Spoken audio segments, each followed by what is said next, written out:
La vie sauvage célébrée mercredi dernier, 3 mars, journée mondiale de la vie sauvage, une célébration pas tout à fait ancienne, mais qui renvoie une fois encore à la protection, à la préservation et bien sûr de ces richesses fauniques, floristiques ou encore de cette biodiversité à rôle et à intérêt capital et bien sûr pour donc la nature. On en parle aujourd'hui au Bénin, la vie sauvage au Bénin. De quoi retourne-t-elle? Quels sont les défis en matière de préservation? Deux acteurs pourront en parler. J'ai à ma droite ici M. Ludovic Ledo, il est environnementaliste, juriste. Monsieur Ledo, bonjour. Bonjour, monsieur le journaliste. Et puis en face de lui, un confrère, Patrice Soglo, journaliste spécialiste des questions environnementales. Monsieur Soglo, bonjour. Bonjour, confrère. Alors, je commence avec vous. La vie sauvage célébrée cette année avec pour thème forêt et moyens de subsistance, soutenir les populations et la planète. Mais d'abord, quand on parle de vie sauvage, on retient quoi concrètement? La vie sauvage, c'est essentiellement sur deux volets. Il y a la flore et la faune. Il y a la vie sauvage au niveau de la flore et la vie sauvage au niveau de la faune. La flore Donc, représentée par les végétaux. Les végétaux, tout ce qui est des plantes. Voilà. Et puis la faune, c'est essentiellement les animaux sauvages. Voilà. C'est un peu ça. D'accord. Alors, mais aujourd'hui, chez nous au Bénin, par exemple, quel est l'état des lieux en matière donc, de la préservation de ces ressources? L'état des lieux est un peu alarmant, si je peux m'exprimer ainsi.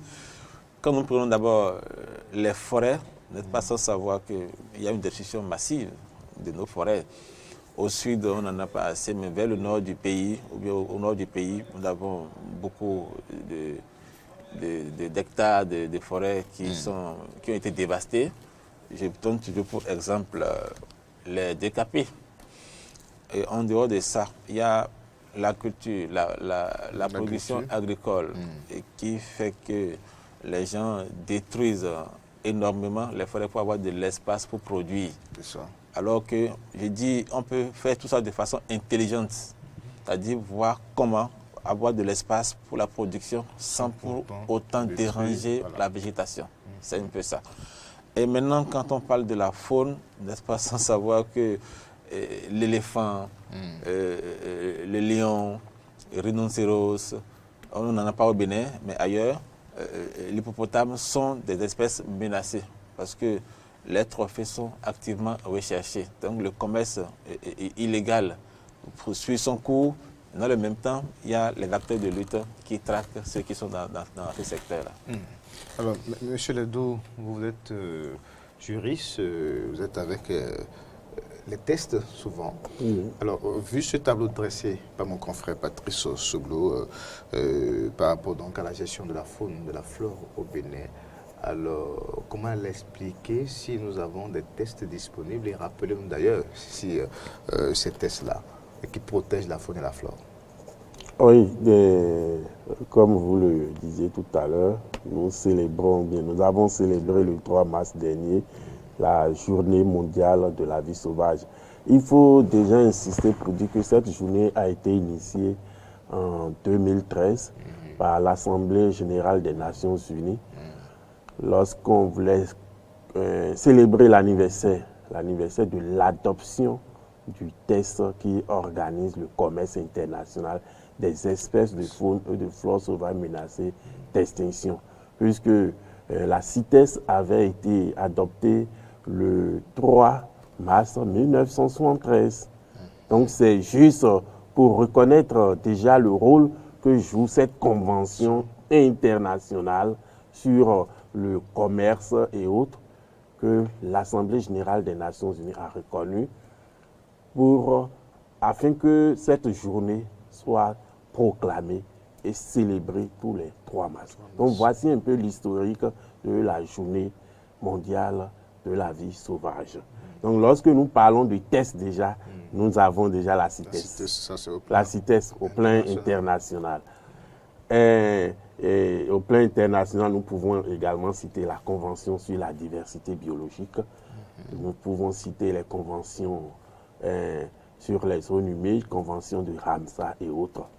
Et lorsque nous revenons sur le plan national, nous avons d'abord notre constitution, la constitution qui prévoit déjà en son article 27 ce qu'il faut pour la préservation non seulement de l'environnement, de la biodiversité, de tout ce que nous avons. L'article 27 qui rappelle à chacun le rôle qu'il doit jouer, que ce soit les populations, que ce soit l'État. Et nous avons maintenant les tests qui organisent ces différents domaines de l'environnement.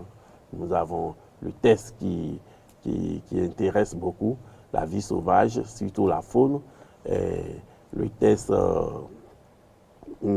qui permet aux acteurs de pouvoir protéger la faune sauvage, la loi 2002-7 du 18 octobre 2004, qui organise un peu tout ce qui concerne la faune en République du Bénin. Donc le cadre légal ou juridique est quand même assez fourni. Assez fourni, et les différents acteurs ont de la matière pour pouvoir véritablement assurer non seulement le bien-être des populations, mais également le bien-être de ces espèces-là.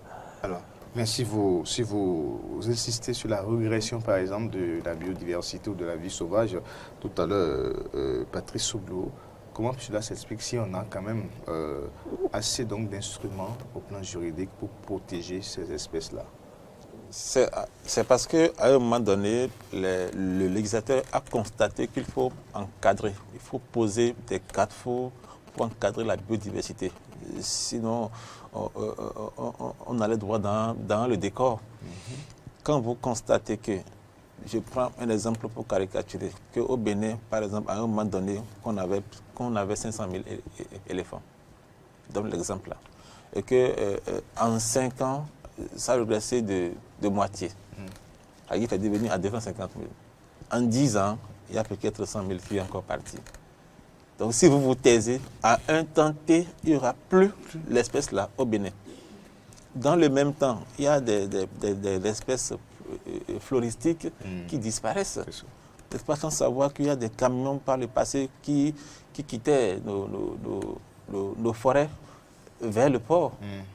Heureusement, le pouvoir actuel fait beaucoup de choses pour recadrer l'exploitation abusive des ressources forestières.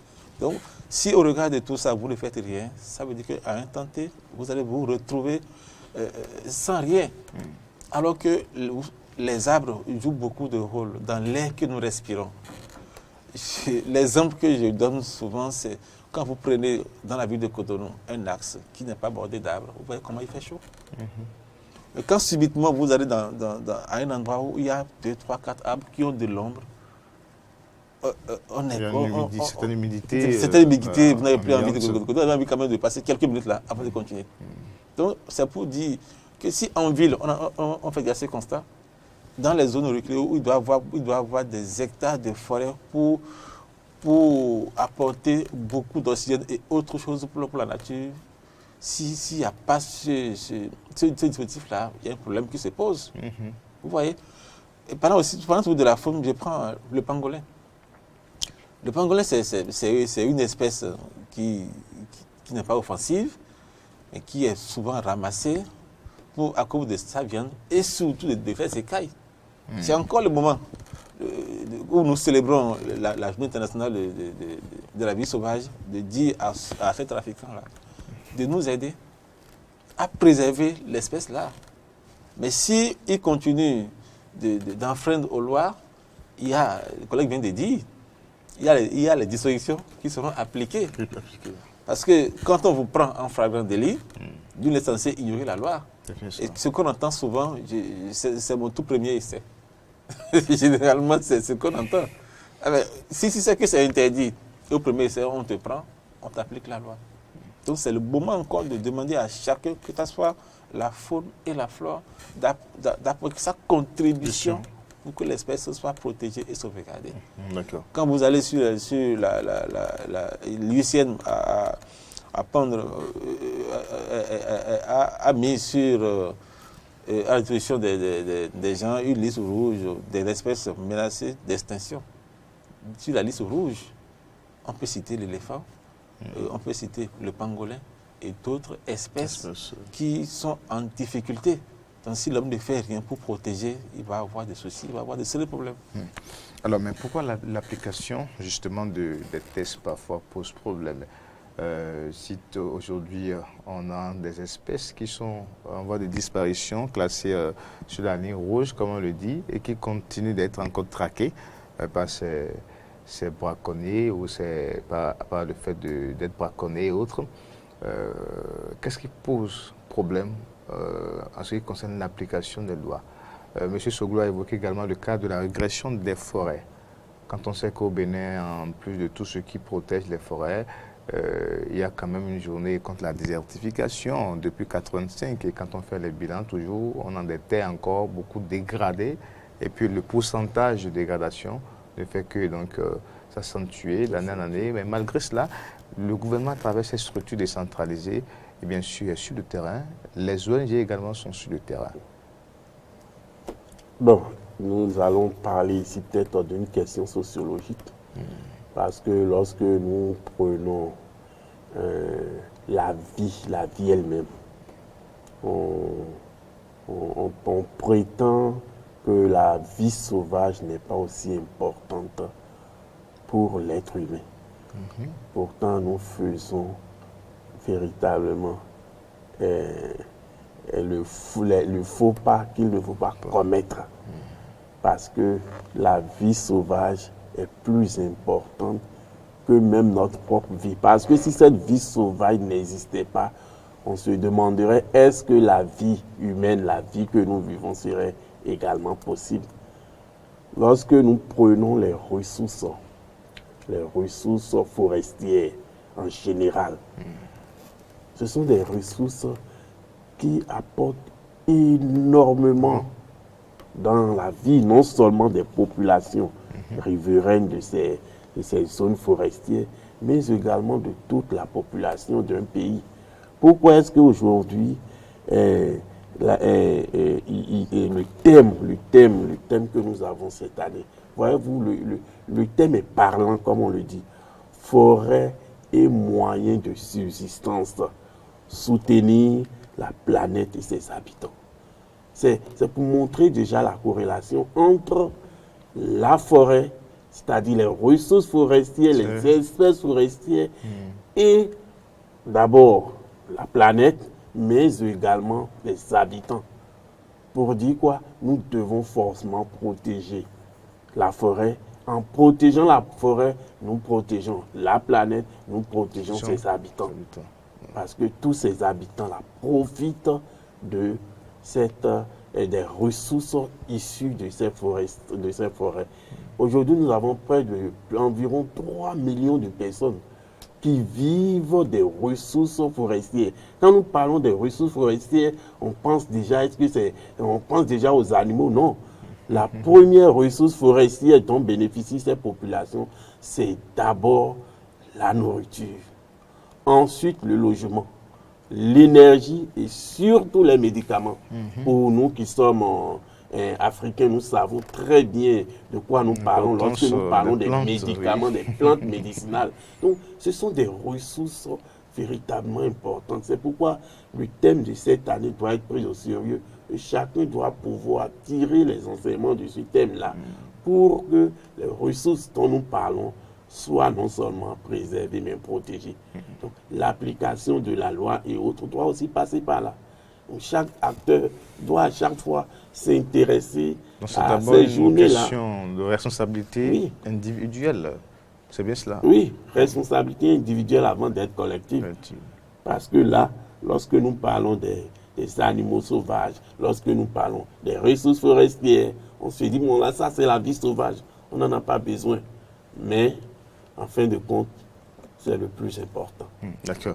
Alors, M. Soglo, que dit maintenant de cette lutte-là contre la criminalité phonique? Parce qu'on ne va pas l'évoquer ici, on ne va pas faire ce débat sans l'évoquer. Tout ce qui est fait au niveau donc, des acteurs que vous êtes, des militants que vous êtes, pour protéger la faune. Que retient-on aujourd'hui de cette lutte-là au Bénin? Il faut commencer par retenir que le gouvernement actuel fait beaucoup d'efforts. Je voudrais commencer par nos parcs Pendiari et W, qui sont mieux suivis aujourd'hui, mieux protégés qu'avant. Par le passé, n'importe qui peut rentrer. Les gens entrent souvent nuitamment dans les parcs, ils séjournent et ramassent nos animaux sauvages pour aller faire ce qu'ils veulent. Mais aujourd'hui, ce n'est plus le cas. Il y a les rangers, il y a beaucoup d'autres outils qui permettent de surveiller le parc et ces ressources-là, maintenant, sont de plus en plus valorisées. Il y a le tourisme, surtout, qui fait que le Bénin est connu à partir de ces ressources. D'un autre côté, il y a les acteurs qui luttent. C'est le moment également de dire un grand merci aux forces de sécurité publique. Parce que le programme que nous animons apporte un appui technique pour protéger les espèces et mener la lutte contre la criminalité faunique. Même si aujourd'hui, on remarque encore quelques délinquants qui ne veulent pas rebourser chemin, qui sont toujours dans le secteur et s'accrochent à ce commerce illégal-là. Mais qu'est-ce qu'il y a sous ce comportement de leur part ceux qui continuent de résister, les récidivistes, si on peut le dire, non? J'ai envie de demander à un voleur qu'est-ce qui le pousse à venir chez moi. Peut-être qu'il te dira qu'il ne sait pas, mais qu'il est tenté d'aller prendre ce qui ne l'appartient pas. Vous voyez un peu? Donc c'est pareil. Parce que la loi dit on ne doit pas te voir détenir, circuler, importer, exporter des trophées d'espèces illégalement protégées. C'est dit dans les conventions. Et le Bénin a une loi spécifique sur la faune qui a répété qu'on ne doit pas te voir avec les trophées. Mais parce que tu as la quête du gain facile, tu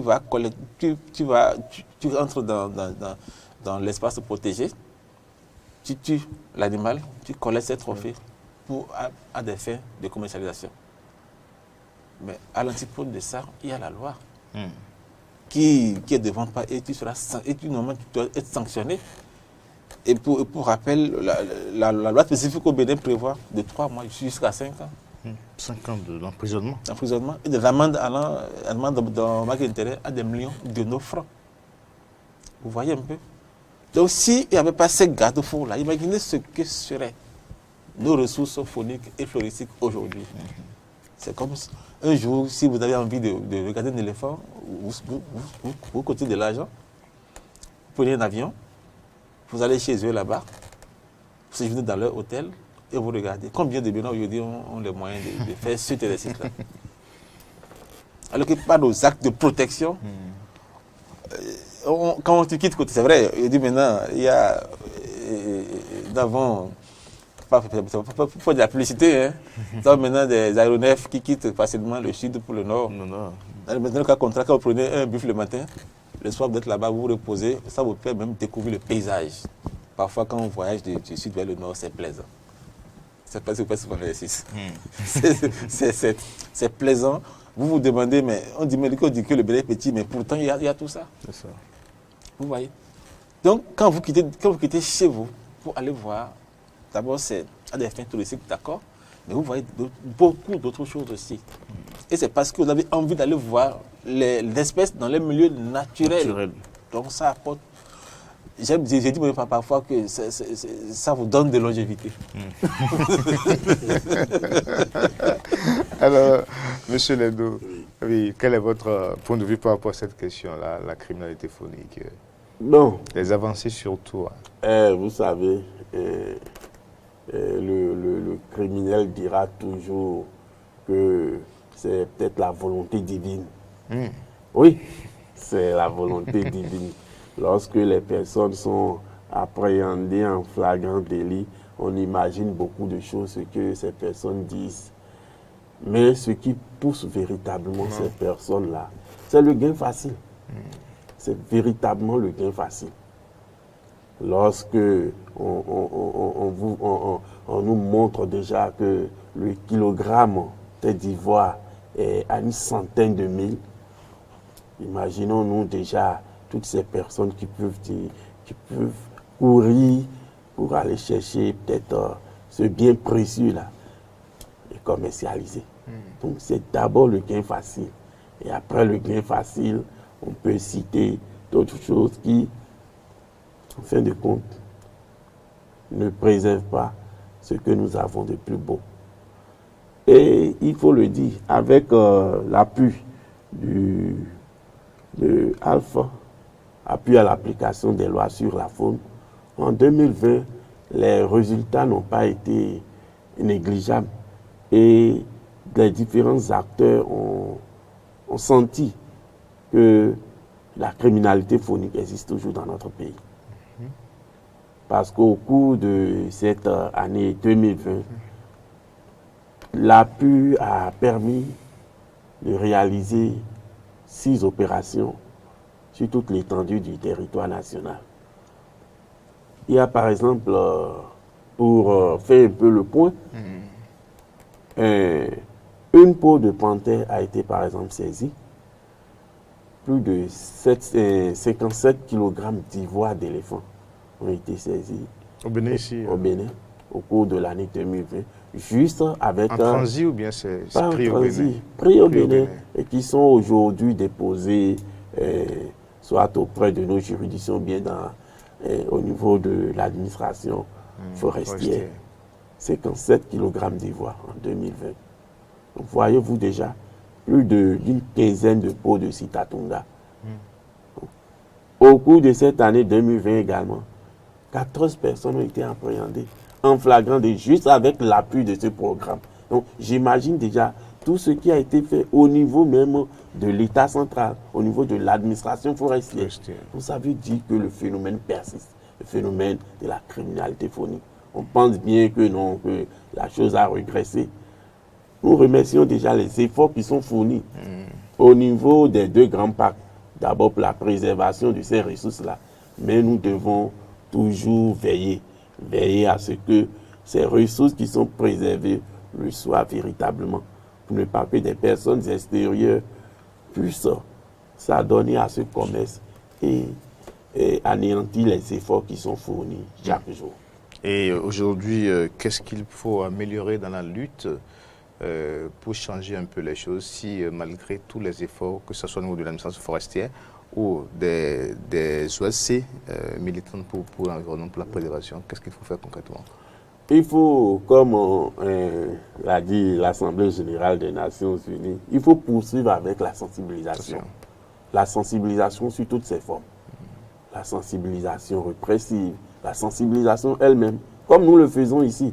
C'est pourquoi à chaque fois, nous ne cessons de remercier les différents acteurs, surtout la presse.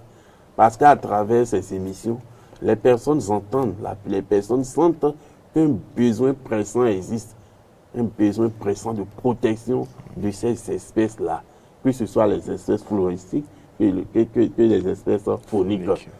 Donc, c'est d'abord la sensibilisation. Et après la sensibilisation, il faut véritablement une franche collaboration entre les différents acteurs. Il ne faut pas dire que non, parce que moi je suis de l'administration forestière, c'est vrai, revêtu des pouvoirs constitutionnels et que par exemple les OLC et autres ne doivent pas peut-être s'immiscer dans ce qui se fait. C'est ensemble que nous pourrons véritablement parvenir à l'objectif qui est de protéger les ressources de notre pays. D'accord. Merci M. Leddo. M. Soglo, en guise de conclusion. En guise de conclusion, je voudrais demander à chaque citoyen béninois, où qu'il soit, quelle que soit sa position, de faire quelque chose pour protéger la vie sauvage, que ce soit floristique ou faunique. Merci. Patrice Soglo, journaliste spécialiste des questions environnementales, et puis Ludovic Leddo, juriste environnementaliste également. On a parlé de la vie sauvage. On a également fait le point par rapport donc à la lutte contre la criminalité faunique au Bénin, phénomène qui persiste toujours, et bien sûr insister sur la sensibilisation, la presse qui joue son rôle, les OSC qui jouent leur rôle, mais également l'administration ou les structures étatiques également qui sont donc dans cette lutte. Merci d'avoir suivi donc ce débat.